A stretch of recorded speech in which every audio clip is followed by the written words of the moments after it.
Type 1 diabetes, stem cell therapy లేదా stem cells ఏ విధంగా ఉపయోగపడతాయని చాలామంది కొన్ని క్రిటికల్ పాయింట్స్ మిస్ అవుతున్నారు.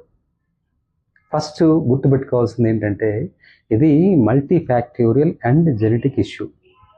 దీంట్లో మెయిన్గా ఆటో ఇమ్యూన్ ఇబ్బంది ఉంటుంది, సిండ్రోమ్ అయ్యే అవకాశాలు ఉంటాయి, మెటబాలిక్ సిండ్రోమ్ అయ్యే అవకాశం ఉంటాయి. అంటే వీటన్నిటి వలన మనము స్టెమ్ సెల్స్ ఎంతవరకు ఉపయోగపడతాయని గమనించుకోవడానికి క్రిటికల్ ఇన్ఫర్మేషన్ మిస్ అవుతున్నాం. ఎందుకు? వాట్సాప్ గ్రూప్లు అయితేనేమి, కమ్యూనిటీలు అయితేనేమి, ఇన్ఫర్మేషన్ ఓవర్లోడ్ అయ్యి బేసిక్స్ మర్చిపోతున్నాం.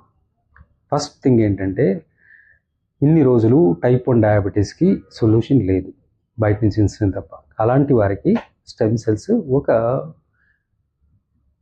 Latest technology option. ఎందుకు? మనము ఏదైతే బీటా సెల్స్ ఇన్సులిన్ ప్రొడ్యూస్ చేస్తాయో అవి డ్యామేజ్ అవ్వడం వలన వచ్చే ఈ డయాబెటీస్ని స్టెమ్ సెల్స్ ఏం చేస్తాయి, ఫస్ట్ వెళ్ళి ఐలెట్ సెల్స్ ఫర్దర్ డ్యామేజ్ కాకుండా ఆపుతాయి. రెండోది, ఏదైతే ఆటో ఇమ్యూనిటీ అంటే మన రోగనిరోధక శక్తి మనకు అగెనిస్ట్గా పనిచేసి బీటా సెల్స్ని నాశనం చేస్తుందో ఆ ఇమ్యూనిటీని కంట్రోల్ చేసి మనకు ఉపయోగపడేలాగా మారుస్తాయి. దీన్ని ఇమ్యూనోమాడ్యులేషన్ అంటారు. ఇది కూడా స్టెమ్ సెల్లే చేస్తుంది. మూడోది, లేటెస్ట్ టెక్నాలజీ వల్ల మనము కొత్త బీటా సెల్స్ని తయారు చేసి ఇంప్లాంట్ చేసే అవకాశాలు ఉన్నాయి. అఫ్కోర్స్ ఇంకా కొన్ని క్లినికల్ ట్రయల్ స్టేజ్లోనే ఉన్న these are all possible with stem సెల్స్తో ఇవన్నీ పాసిబిలిటీ ఉన్నాయి. సో ఇక్కడ మనం ఏం చేస్తున్నాము, ఈ కమ్యూనిటీలో ఉండి ఫలానా డైట్ తిందాము, ఫలానా మెడిసిన్ వాడచ్చు, లేకపోతే ఇంకెక్కడో హెర్బల్ అంటారు, ఇంకేదో హోమియో అంటారు.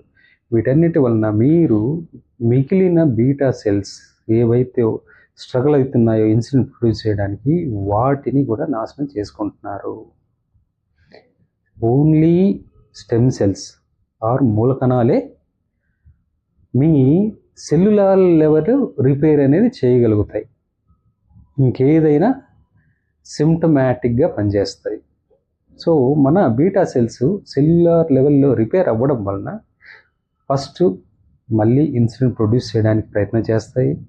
రెండోది, ఆటో ఇమ్యూనిటీని ఫైట్ చేస్తాయి. మూడోది, మీకు కనీసము స్టెమ్ సెల్స్ వాడి మీ ప్యాంక్రియాస్ని మళ్ళీ కాపాడుకునే అవకాశాన్ని అయితే కల్పిస్తున్నాయి కదా.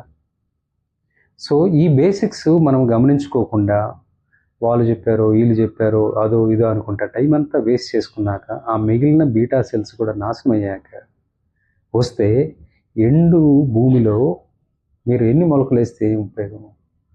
అంతో ఇంతో తడున్నప్పుడే కదా మనం ప్రయత్నం చేయాల్సిందే. Hope you understand these things and take the advantage. మేము వేరే మెడిసిన్ వేరే అప్రోచ్లు తప్పని చెప్పట్లేదు. స్టెమ్ సెల్స్ మీకు ఒక అడ్వాంటేజ్ అని చెప్తున్నాం. Hope this is useful. Share it with your friends.